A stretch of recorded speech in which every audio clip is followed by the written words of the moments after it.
ప్రభు స్తోత్రం. దైవాశీస్సులు. యోహాను సువార్త 12వ అధ్యాయం 35వ వచనంలో కొంత భాగమే. చీకటి మిమ్మును కమ్ముకొనుకున్నట్లు మీకు కలిగి ఉన్న వెలుగు కొలది నడువుడి. చీకటిలో నడుచువాడు తను ఎక్కడికి పోచున్నాడో ఎరుగడు. ప్రభు తన మాట మన కొరకు దీవించునుగాక.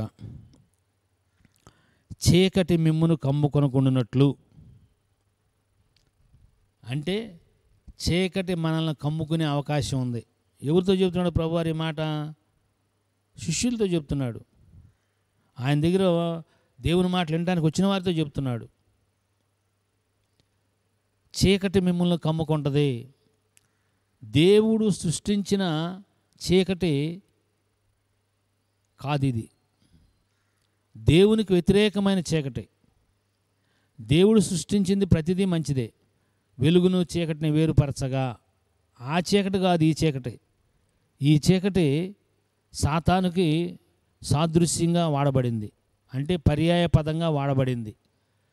వెలుగు చీకటికి వ్యతిరేక పదాలు. వెలుగు దేవుడైతే చీకటి దేవునికి వ్యతిరేకమైంది. ఆది కాండం 1వ అధ్యాయంలో 2వ వచనంలో మీరు చూస్తే అగాధ జలములపై చీకటి అల్లాడుచుండెను. క్షమించాలి,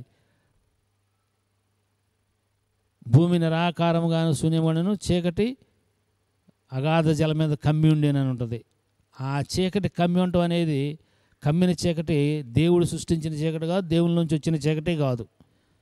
ఇది గుర్తుపెట్టుకోండి, ఇంతవరకు చాలు. అదే చీకటి ఇక్కడ మిమ్మల్ని కమ్ముకుంటుంది, చుట్టూ ఆవరించేస్తుంది. కాబట్టి మనం ఏం చేయాలంటే మనకు వెలుగుండగానే వెలుగులో నడుచుకోవాలి. వెలుగు ప్రభువైన యేసుక్రీస్తు వారు.